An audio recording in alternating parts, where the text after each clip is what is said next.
Student, आज हम CTET 2013 का पेपर डिस्कस करेंगे जो जुलाई में हुआ था 2013 में। तो उस पेपर को हम डिस्कस करते हैं।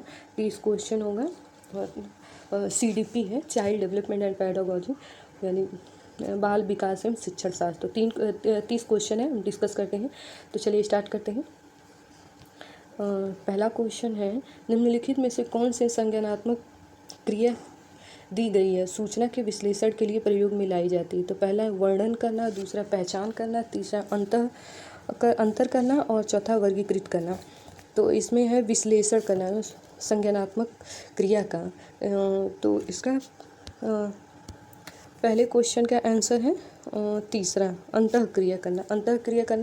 अंतःक्रिया एक ऐसी संज्ञानात्मक क्रिया है जो दी गई सूचनाओं के विश्लेषण के लिए प्रयोग में लाई जाती है। दी गई सूचनाओं के लिए प्रयोग में लाई जाती है। चलिए दूसरा क्वेश्चन देखते हैं। राजेश अति लोलुप्त पाठक है। वह अपने कोर्स की पुस्तकें पढ़ने के अतिरिक्त प्रातः पुस्तकालय जाता है और निम्न प्रकरणों पर पुस्तकें पढ़ता है। इतना ही नहीं, राजेश भोजन अवकाश में अपने परियोजन कार्य करता है। उसे परीक्षाओं के लिए पढ़ने के लिए अपने शिक्षकों अथवा अभिभावकों द्वारा कभी भी कहने की जरूरत नहीं है और वह स्वयं से सीखने का आनंद लेता आता है। उसे डैश के रूप में सर्वाधिक बेहतर रूप में वर्गीकृत किया जाता है। बेहतर रूप में यानी एक बच्चा है राजेश नाम का, जो अपने कार्य को स्वयं अपने से कर लेता है, कि उसको किसी को भी कहने की ज़रूरत नहीं होती है कि तुम ये काम करो, ऐसे करो, ना पढ़ो, नहीं। वो बच्चा वो अपने से अपना काम कर लेता है, अपने पूरे टाइम में सारा काम करता है और फ्री टाइम में भी वो अपने कार्यों का प्रयोजन करता रहता है। तो ऐसे बच्चे को क्या कहा जाएगा? तो दूसरे का आंसर आपका ये अंतःक्रिया करके, वह आंतरिक रूप से अभिप्रेरित है। मतलब अंतःक्रिया करता है, वो आंतरिक रूप से अभिप्रेरित है, वो अंदर से मोटिवेटेड है। इंटरनल मोटिवेशन, एक एक्सटर्नल मोटिवेशन और इंटरनल मोटिवेशन, उसको किसी कहने की ज़रूरत नहीं है, वो बच्चा खुद से अपना सारा काम करता है। तो ये आंतरिक जो हो गया इंटरनल मोटिवेशन, अंदर की मोटिवेशन रहती है, अंदर से प्रोत्साहित रहता है बच्चा, तो वो सारी चीज़ें अपने खुद से करता है। उसे बार बार किसी से कहने की ज़रूरत नहीं होती, बार बार कोई उसे कहेगा नहीं, वो खुद से अपनी सारी चीज़ें करता है। चलिए तीसरा क्वेश्चन देखते हैं। भाषा विकास में सहयोग करने का कौन सा तरीका गलत है?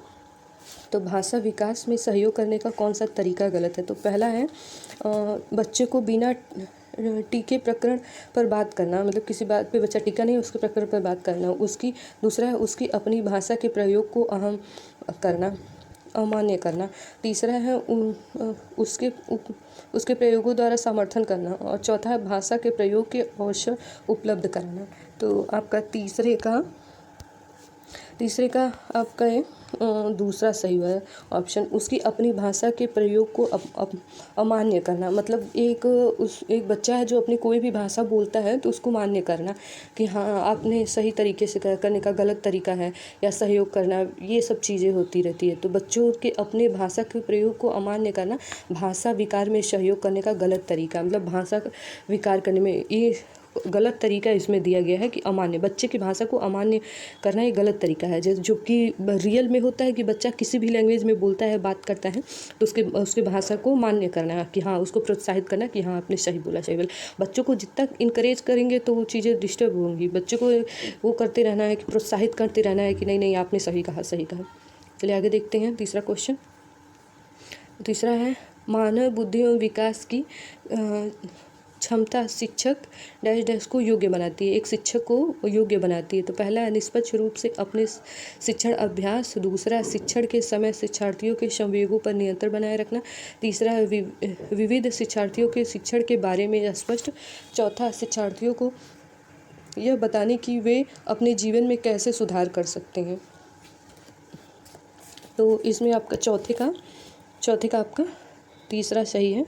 विविध शिक्षार्थियों के शिक्षण के बारे में स्पष्ट करना, यानी उनको स्पष्ट करना, स्पष्ट बताना, समझाना। शिक्षक के शिक्षण के बारे में स्पष्ट योग्यता देता है। जैसे मानव बुद्धि एवं विकास की समझ शिक्षकों की विविध शिक्षार्थियों के शिक्षण के बारे में स्पष्टता के योग्य बनाती हैं। तो इसलिए विविध शिक्षण के बारे में तीसरा सही है। पांचवा देखते हैं। पांचवा क्वेश्चन, निम्नलिखित में से कौन सा कथन सत्य है? इसमें कौन सा कथन सत्य है? तो पहला है शिक्षक द्वारा प्रश्न पूछना संज्ञानात्मक विकास में बाधा है। दूसरा है विकास और सीखना समाज सांस्कृतिक संदर्भों में अप्रभावित है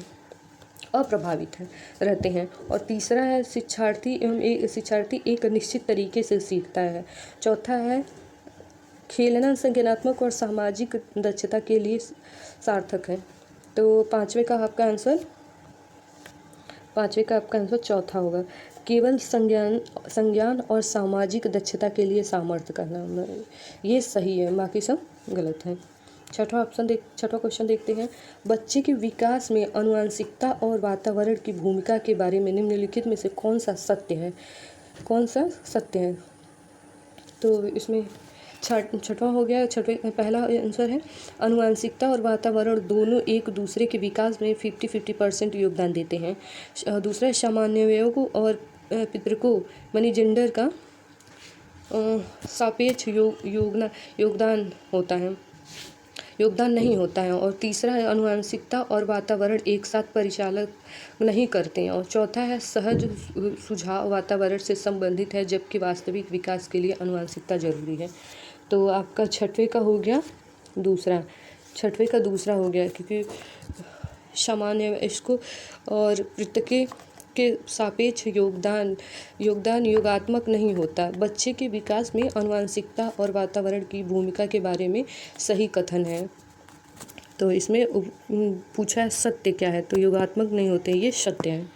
आगे देखते हैं 7वां क्वेश्चन, सामाजिकरण क्या है? तो सामाजिकरण में पहला है सामाजिक मापदंडों में परिवर्तन। दूसरा है शिक्षक एवं पढ़ाए गए के बीच संबंध। तीसरा समाज के आधुनिकीकरण की प्रक्रिया। चौथा है समाज में मापदंडों के साथ अनुकूलन।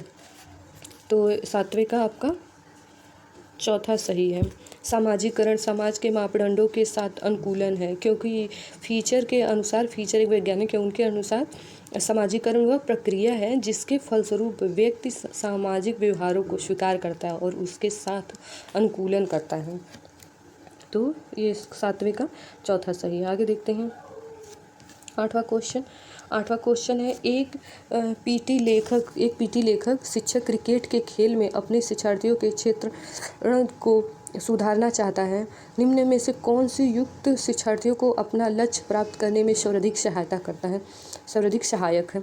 तो पहला है शिक्षार्थियों को क्षेत्र भ्रमण का अधिकार अभ्यास करवाना। दूसरा है शिक्षार्थियों को यह बताना कि क्षेत्र भ्रमण सीखना उसके लिए किस प्रकार महत्वपूर्ण है।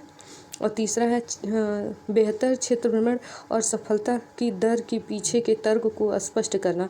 चौथा है क्षेत्र भ्रमण को प्रदर्शित करना और शिक्षार्थी अवलोकन करेंगे।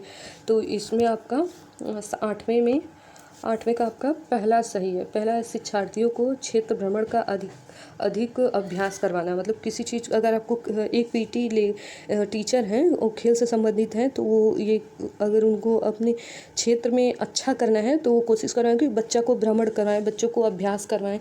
ये चीज़ें उनको ज़्यादा बच्चों को प्रोत्साहित करेगा, बच्चे ज़्यादा जल्दी सीख पाएंगे और लक्ष्य को प्राप्त कर सकेंगे।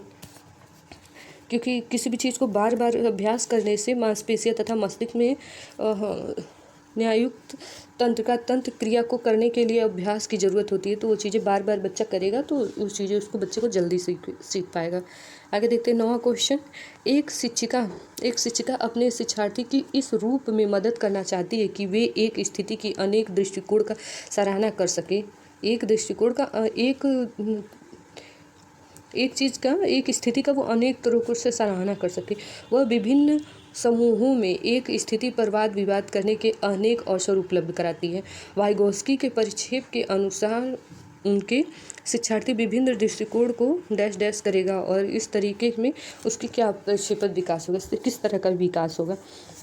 तो 9 का दूसरा आत्मसात करेगा, बच्चा आत्मसात से सीखेगा। वाइगोस्की के परिप्रेक्ष्य के अनुसार उसके शिक्षार्थी विभिन्न दृष्टिकोण से आत्मसात करेगा और अपने तरीके से अनेक परिप्रेक्ष्यता को विकसित करेगा। तो ये चीज़ें एक ग्रुप में अगर बच्चा को बैठा के वाद विवाद डिस्कस करेगा तो अपनी भी सोच बताएगा ना कि इस मोमेंट पे इस चीज़ पे हम इसको, हमारी थिंकिंग ये, हम ये सोचते हैं इस तरह का। तो इससे बच्चे का डेवलपमेंट होता है, बच्चे का ग्रोथ होता है, बच्चे की सोचने की क्षमता बढ़ती है। तो ये चीज़ें हैं ग्रुप डिस्कस कराना। 10वां क्वेश्चन देखते हैं। सीता ने हाथ से दाल और चावल खाना सीखा है।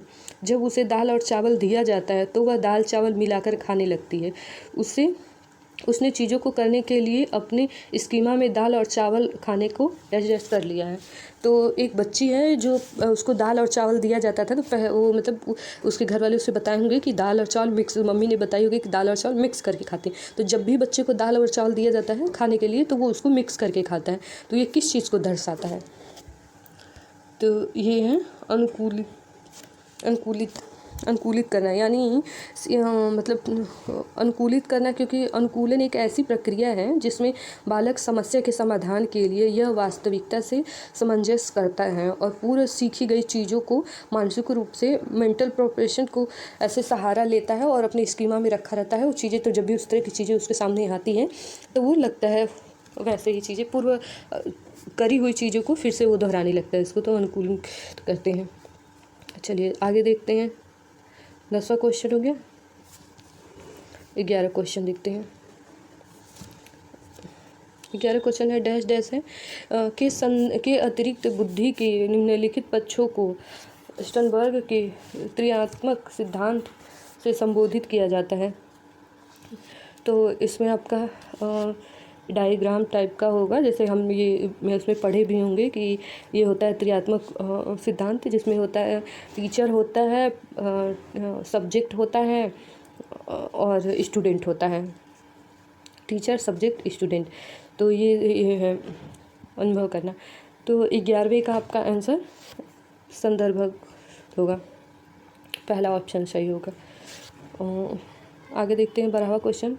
हार्वर्ड गार्डन द्वारा बुद्धि का सिद्धांत पर बल दिया जाता है। तो हार्वर्ड गार्डन द्वारा 8 बुद्धि का सिद्धांत दिया गया है और इसमें पूछा है कि सिद्धांत दिया गया। तो पहला शिक्षार्थियों में अनुबंधित कौशल, फिर सामान्य बुद्धि, विद्यालय में आवश्यक सामान्य योग्यता, फिर चौथा है प्रत्येक व्यक्ति की विलक्षणता योग्यता। तो 12 का आपका आंसर चौथा होगा, प्रत्येक व्यक्ति की विलक्षण योग्यता। और यह हार्वर्ड गार्डन द्वारा विलक्षणता के पर बल दिया गया है। आगे देखते हैं 13वां क्वेश्चन। 13वां क्वेश्चन है थ फ और च ध्वनि है, मतलब थ फ और च ध्वनि है। ध्वनि किस तरह की ध्वनि है? तो ये है स्वामित्व है, रूपित है, लेखनीय और शाब्दिक है। तो 13 का आपका ये है स्वामित्व ध्वनि है, मिक्स ध्वनि है। इसको आप जो थ फ च ये आपका टंग टच हो रहा है। आगे देखते हैं 14वां क्वेश्चन। कक्षा में जेंडर रूढ़िवादिता से बचने के लिए एक शिक्षक को क्या करना चाहिए? तो एक शिक्षक को रूढ़िवादी मतलब जेंडर बायस से बचने के लिए क्या करना चाहिए? तो लड़कों को जोखिम उठाना और निर्भीक बनाने के लिए प्रोत्साहित करना, लड़कियों और लड़कों को एक साथ अब पारंपरिक भूमिकाओं में रखना चाहिए। और तीसरा, अच्छी लड़की अच्छा लड़का कहकर शिक्षार्थियों के अच्छे कार्य की सराहना करनी चाहिए। चौथा, कुश्ती में भाग लेने के लिए लड़कियों को निरुत्साहित करना चाहिए, नहीं तो डिमोटिवेट करना चाहिए। तो आपका इसमें चौथा में आपका दूसरा हो गया कि लड़का लड़की को एक साथ किसी भूमिका में काम करने का मौका देना चाहिए। किसी भी प्ले ग्रुप में या किसी भी प्ले में उन लोगों को एक साथ करना चाहिए। ये नहीं कि लड़का है तो लड़का, लेकिन मतलब जेंडर बायस एक शिक्षक द्वारा इस चीज़ को हटाने का सबसे अच्छा तरीका है कि दोनों को मिक्स करके और किसी भी प्ले के लिए, किसी भी नाटक के लिए उनको एक साथ रखना और एक साथ उन लोगों को प्रोत्साहित करना। चलिए आगे देखते हैं 15वां क्वेश्चन। विद्यालय को किसके लिए वैयक्तिक विभिन्नताओं को पूरा करना चाहिए?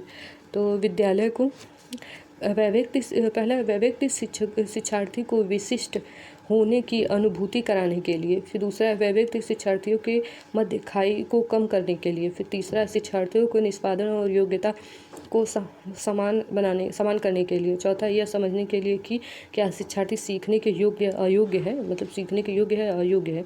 तो विद्यालय को किसके लिए वैयक्तिक विभिन्नताओं को पूरा करना चाहिए? तो इसका ऑप्शन आपका 15 का होगा चौथा, यह समझने के लिए कि क्या शिक्षार्थी सीखने के योग्य अयोग्य है, मतलब इस चीज़ का निर्णय लेने के लिए कि सीख पाएगा कि नहीं सीख पाएगा बच्चा, वैयक्तिक विभिन्नताओं को पूरा करने के लिए।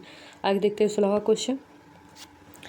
शिक्षार्थियों में वैयक्तिक विभिन्नताओं को संबोधित करने के लिए एक विद्यालय किस प्रकार का सहयोग उपलब्ध करवा सकता है? तो छठवां 16वें का है सभी विद्यार्थियों के लिए समान स्तर की पाठचर्या का अनुगमन करना। फिर दूसरा है बाल केंद्रित पाठचर्या का पालन करना और शिक्षार्थियों को सीखने की अनेक अवसर उपलब्ध कराना। इसका ऑप्शन है तीसरा है शैक्षिक शिक्षार्थियों में वैयक्तिक विभिन्नताओं को समाप्त करने के लिए हर संभव उपाय करना चाहिए। धीमी गति से सीखने और शिक्षार्थियों को विशेष विद्यालय में भेजा। नहीं, ये सब नहीं होगा। 16 का आपका दूसरा सही होगा। 16 का दूसरा है क्योंकि बाल केंद्रित पाठचर्या का पालन करना ही ज़्यादा जरूरी है। और अभी कल का जो टीचिंग मेथड है वो बाल केंद्रित है, चाइल्ड सेंटर्ड है। तो ये आपका दूसरा सही हुआ। 17 नंबर क्वेश्चन देते हैं सतत एवं व्यापक मूल्यांकन पर बल दिया जाता है। तो सतत और व्यापक मूल्यांकन पर बल देना यानी बोर्ड परीक्षाओं में अनावश्यक तथा अनावश्यकता पर। दूसरा सीखने की सुनिश्चित करने के लिए व्यापक स्केल पर निरंतर परीक्षण। तीसरा सीखने को किस प्रकार अवलोकित रिकॉर्ड और सुधारा जाए इस पर। और चौथा है शिक्षण के साथ परीक्षार्थियों का सामंजस्य करना। तो सतत एवं व्यापक मूल्यांकन क्या है? सतत एवं व्यापक मतलब कंटिन्यूटी बनी रहे और कंटिन्यू उसका विस्तार होता रहे, अवलोकित करते रहे। और उसके जो मूल्यांकन है उसका रिकॉर्ड और सुधार पे बल दिया जाता है कि जैसे अभी बच्चे ने 10% सुधार किया तो कल 12% कर ले, फिर 14% कर ले, ऐसे करके बच्चों में सुधार हो। मूल्यांकन इसी चीज़ पे बल देता है कि बच्चे में सुधार हो रहा है कि नहीं और किस तरह हो रहा है, कितने % तेज़ी से हो रहा है। तो आपका 17 का तीसरा हुआ सीखने को किस प्रकार अवलोकित और करना और रिकॉर्ड और सुधार किए जाना। मतलब अगर कहीं बच्चा अटकता भी है तो उसका सुधार करना, अवलोकन भी करना, मेजरमेंट भी करना और उस पर सुधार भी करना। तो ये इवैल्यूएशन पर बल देता है। आगे देखते हैं 18वां क्वेश्चन विद्यालय आधारित आकलन शिक्षार्थियों और शिक्षकों को अगंभीर और लापरवाही बनाता है। और दूसरा है शिक्षा बोर्ड की जवाबदेही कम कर देना।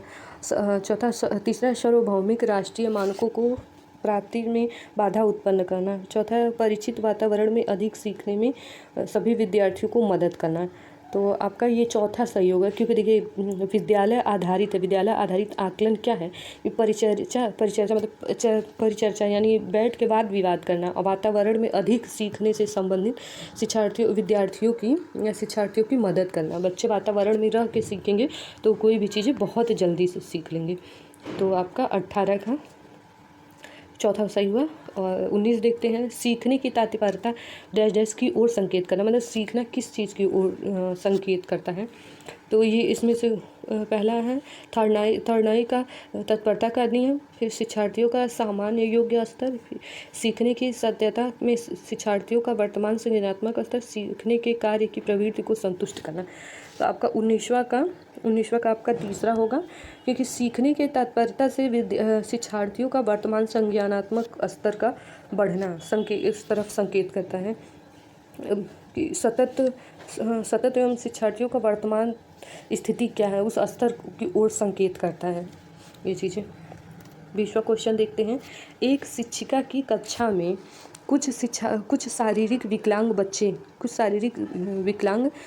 वाले बच्चे हैं। निम्नलिखित में से उनके लिए क्या कहना सबसे उचित होगा? तो इसमें से जो विकलांग बच्चे हैं उन लोगों के लिए सबसे अच्छा वर्ड क्या होगा जो कहा जा सकता है जो उससे बच्चे को बुरा भी ना लगे, बच्चे को मतलब ऐसा ना लगे कि हम बहुत वो हैं, अलग हैं या कुछ इस तरह का, या उनको गिल्ट फील ना हो। तो इसमें पोलियोग्रस्त बच्चे अब एक गाना प्रस्तुत करेंगे, मतलब ऐसे संबोधित करेंगे या फिर बोलेंगे पहिया कुर्सी वाले बच्चे हाल में जाने के लिए अपने समन्वय साथी बच्चों को मदद ले सके। यानी जो बच्चा व्हील चेयर पे है तो उसको बोलेंगे कि जो व्हील चेयर पे बच्चे हैं वो अपने साथी के साथ तैयार हो जाएं और जाएं हॉल में, ऐसे बोलेंगे, ऐसे संबोधित करेंगे। शारीरिक रूप से अव्यस्त ग्रसित बच्चे कक्षा में कोई गतिविधि नहीं करेंगे, ऐसे संबोधित करेंगे कि जो बच्चा विकलांग है वो लोग कोई भी गतिविधि नहीं करेंगे। या फिर ऐसे कहेंगे मोहन खेल के मैदान में जाने के लिए आप अपनी बैसाखी का प्रयोग क्यों नहीं करते, मतलब ऐसे बोलेंगे। तो इसमें आपका 20वां का तीसरा सही है। कि ऐसे कि जो भी बच्चे विकलांग हैं तो वो अपनी गतिविधियाँ करने के लिए वैकल्पिक गतिविधि कर सकते हैं। हम उनको इस तरह की चीज़ें उनको बोलेंगे कि शारीरिक रूप से अव्यस्त ग्रसित बच्चे कक्षा में ही कोई वैकल्पिक गतिविधि कर सकते हैं, मतलब इस तरह को उनको बोलेंगे तो उनको अच्छा लगेगा। और किसी और नाम से उनको डिफ़ाइन करेंगे, आप पूछेंगे तो ये चीज़ें उनको बुरा लगेगा। तो ये 20वां क्वेश्चन का तीसरा सही है। आगे देखते हैं 21वां क्वेश्चन। डैश डैश के अतिरिक्त निम्नलिखित सभी के कारण अधिगम अक्षमता उत्पन्न हो सकती है। तो 20वां का आपका हो गया। 20वें का पहला है संस्कृत कारक, फिर सिम्बलम डिस्फंक्शन, फिर संवेगात्मक विघन है, फिर व्यवहारगत विघन है। तो इसमें है 21 का ये पहला होगा संस्कृत कारक के अतिरिक्त मतलब स्केलर या डिफंक्शन या संवेगात्मक विहंग तथा व्यवहारगत विघन के कारण अधिगम अक्षमता उपलब्ध होती है। तो ये इसमें 21 का पहला होगा, पहला सही है।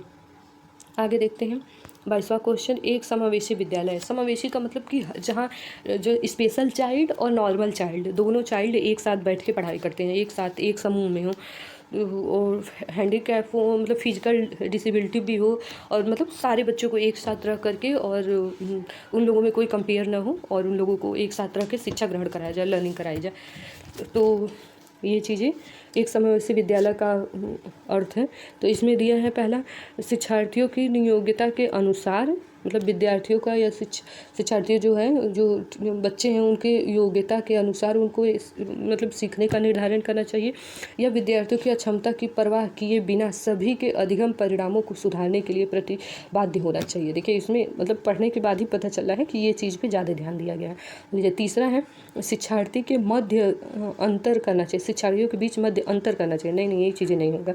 और चुनौती उपलब्ध कराने निर्धारित करना, ये भी नहीं है। देखिए चौथा है विशेष रूप से योग्य विद्यार्थियों के अधिगम परिणामों को सुधार के लिए विशिष्ट रूप से प्रतिबद्ध होना चाहिए। नहीं ये भी नहीं, विशिष्ट रूप से नहीं, जब सब बच्चे एक साथ है तो ये तो आपका 22 का दूसरा सही हुआ। 22 का दूसरा, क्योंकि शिक्षार्थियों की क्षमताओं की परवाह किए बिना, मतलब कोई बच्चा ज़्यादा इंटेलिजेंट है, कोई बच्चा कम इंटेलिजेंट है, कोई मतलब डिसेबल है, कोई बच्चा किसी भी तरह की चीज़ें हैं, तो उसको ये चीज़ का ध्यान न रख करके बिना ये सब का परवाह किए बिना बच्चों को सभी को अधिगम परिणामों में, मतलब जो चीज़ें हम सिखा रहे हैं उसका परिणाम अच्छा हो और वो सुधार हो उसके में, इस चीज़ पर हम ज़्यादा ध्यान देंगे कि बच्चा उस चीज़ को लर्न करे, उस चीज़ को सीख पाए। और तो हम इस चीज़ पर ध्यान देंगे बगैर उनकी डिसेबिलिटी और शारीरिक चीज़ों को लेकर के। तो आगे देखते हैं 23वां क्वेश्चन। प्रतिभाशाली शिक्षक को क्या करना चाहिए या क्या चीज़ें हैं इसमें से। तो पहला है अधिगम नियोग्य नहीं कर सकते। दूसरा है ऐसे सहयोग की आवश्यकता होती है जो सामान्य विद्यालय द्वारा उपलब्ध नहीं कराए जाए। तीसरा शिक्षक के बिना अपने अध्याय को व्यवस्थित कर लेते हैं। और चौथा अन्य शिक्षार्थियों के अच्छे मॉडल न बना सकना। तो आपका 23वां का आपका दूसरा सही है। ऐसे सहयोग की आवश्यकता होती है जो समानांतर विद्यालय द्वारा उपलब्ध नहीं कराई जाती। ये प्रतिभाशाली शिक्षार्थियों का है। आगे देखते हैं 24वां क्वेश्चन। डैश के कारण प्रतिभाशाली होती है, मतलब प्रतिभाशाली बच्चों में क्या चीज़ें हैं। तो प्रतिभाशाली जो बच्चे होते हैं वो आनुवंशिकता, रचना और वातावरण के अभिप्रेरणा का संयोग के कारण प्रतिभाशाली होते हैं। तो आप इसमें ऑप्शन देखिए, मनोसामाजिक कारक, आनुवंशिक रचना, वातावरणीय अभिप्रेरणा, और पहला है चौथा इसमें दूसरा और तीसरा दोनों। तो आपका 24वें का आंसर आपका चौथा होगा, यानी ये दूसरा और तीसरा दोनों की आनुवंशिक रचना भी होता है और बच्चा वातावरण से भी सीखता है। जेंडर भी होता है, मतलब जेंडर नहीं उसको आनुवंशिक यानी जीन के द्वारा भी और इन्वायरमेंट के द्वारा भी बच्चा इंटेलिजेंट होता है। ये दोनों चीज़ प्रभावित करती है बच्चा को इंटेलिजेंट होने में। 25वां क्वेश्चन देखते हैं। बच्चों में सीखना और सुनने के लिए अधिगम योग्य वातावरण के लिए निम्नलिखित में से कौन सा उपयुक्त है और बच्चा के सीखने के लिए। तो 24वां का देखते हैं। तो इसमें पहला शिक्षार्थियों को यह छूट देना कि क्या सीखना और कैसे सीखना है। फिर दूसरा है एक लंबे समय के लिए निष्क्रिय रूप से सुनना। फिर तीसरा निरंतर गृह कार्य देना। फिर चौथा सीखने वाले द्वारा व्यक्तिगत कार्य करना, मतलब सीखने वाले द्वारा व्यक्तिगत कार्य करना। तो 24वां का आपका आंसर पहला होगा 24वां कि शिक्षार्थी को यह छूट देना चाहिए। देखिए जहाँ भी इस पेपर में जहाँ भी बच्चों के फेवर में बातें कही जाती है या बच्चों को छूट दी जाती है, बच्चों को प्यार से सिखाया जाता है या बच्चों पे डिपेंड चीज़ें होती है या बच्चों को पूछने के लिए इनकरेज किया जाता है, तो ये चीज़ें होती है सब सही चीज़ें होती है। तो CDP में आपको ये सब चीज़ें पर ध्यान देना है। जहाँ निगेटिव चीज़ें होती हैं वहाँ तुरंत हट जाना, वो क्वेश्चन गलत होगा। जहाँ पॉजिटिव चीज़ें हैं, बच्चों को शामिल किया जाता है, बच्चों को सेंटर में रखा जाता है, तो वो चीज़ें ज़्यादा अच्छी होती हैं। तो इसमें 25 का पहला सही होगा कि शिक्षार्थियों को यह छूट देना है कि क्या सीखना और कैसे सीखना है, उनको छूट देना। आगे देखते हैं, 25 क्वेश्चन हो गए, 26 क्वेश्चन देखते हैं। गति सूक्ष्म में अधिगम नियोग्यता कहलाता है। क्या कहलाता है जब गति सूक्ष्म होता है? गति सूक्ष्म कौशल, गति कौशल से तो इसमें 26वां का आपका पहला है डिस्फेजिया है, डिसफेजिया है, डिसकैलकुलिया और डिसलेक्सिया है। तो आपका इसमें 26 का आपका दूसरा है डिस्फ्रैक्सिया, यानी ये डिस्फ्रैक्सिया मतलब इससे ग्रसित बालक चलने, कूदने, उछलने और जैसे चीज़ों में अक्षमता महसूस करता है, तो ये शारीरिक विकार है। 27वां क्वेश्चन देखते हैं, 27 नंबर। अधिगम नियोग्य होता है, अधिगम नियोग्यता क्या है? तो अधिगम नियोग्यता एक 4 अवस्था है, क्योंकि इसका तात्पर्य बालक के विकास में मंदिता होता है, मापदंडों से अधिक समय लेता है। तो अब इसमें ऑप्शन देखिए 27 का 27 का समुचित निवेश के साथ सुधार योग्य नहीं होता है, या फिर एक स्थिति अवस्था होती है, एक स्थिर अवस्था होती है, फिर एक चर अवस्था होती है, फिर दूसरी जरूरी नहीं है कि कार्य पद्धति की हानि करें। तो आपका 27 नंबर का आपका तीसरा होता है, एक 4 अवस्था होती है। नापने का जो अधिगम होता है, लर्निंग होता है, उसका नापने का एक 4 अवस्था है। तो IQ लेवल का, तो एक बच्चा एक्सीलेंट होता है, और जो एक्सीलेंट होता है वो सबसे ऊपर रखा जाता है। इंटेलिजेंट बच्चों को IQ लेवल जो नापा जाता है उसका है, उस चीज़ के बारे में यहाँ बात की जाती है। तो 28 नंबर क्वेश्चन देखते हैं, डैश डैश के अतिरिक्त निम्नलिखित समस्याओं समाधान की प्रक्रियाओं के चरण हैं। तो पहला परिणामों की आशा करना, समस्याओं का पहचान करना, समस्या का छोटे हिस्सों में बांटना, संभावित युक्तियों का खोजना। तो 28 नंबर का आपका पहला होगा कि परिणामों की आशा करना। अतिरिक्त समस्या समाधान की प्रक्रिया का पहला चरण है, ये समस्या समाधान का पहला चरण है कि किसी भी चीज़ को मतलब परिणामों की आशा करना, और समस्या मतलब छोटे हिस्सों में बांटना, और समस्या युक्त को खोजना, और समस्या समाधान की प्रक्रिया के महत्वपूर्ण चरण है, मतलब समस्या को छोटे छोटे भागों में बांट के फिर उसको पूर्ण करना। आगे देखते हैं 29 नंबर क्वेश्चन। 29 में एक शिक्षक को व्याख्यान पर अधिक ध्यान देना चाहिए और ज्ञान के लिए आधार उपलब्ध कराना चाहिए। शिक्षार्थियों द्वारा की गई त्रुटियों को एक भयंकर भूल के रूप में लेना चाहिए और प्रत्येक त्रुटियों के लिए गंभीर टिप्पणी देना चाहिए। शिक्षार्थियाँ कितनी बार गलती करने से बचता है, इससे सफलता के माप के रूप में लेना चाहिए। और जब शिक्षार्थी विचारों से संप्रेषित करने की कोशिश कर रहा हो तो उसे ठीक करना चाहिए। तो आपका 29 नंबर है कि एक शिक्षक क्या काम करता है। तो एक शिक्षक का इसमें आपका 29 का 4 हुआ। जब शिक्षार्थी विचारों को संप्रेषित करने की कोशिश कर रहा होता है तो उसे ठीक नहीं करना चाहिए। वो जैसे भी बच्चा कह रहा है, जैसे भी बोल रहा है, उसको बोलने देना चाहिए। उसको कोशिश करना चाहिए कि वो बच्चा जैसे भी एक्सप्लेन कर रहा है उसको करने देना चाहिए। ये चीज़ें हैं यहाँ। बार बार बीच में टोका करेंगे तो बच्चा डिस्टर्ब हो जाएगा और बच्चा जो कहना है उसको लगेगा कि नहीं हम नहीं कह पाएंगे, तो इसलिए वो नहीं कह।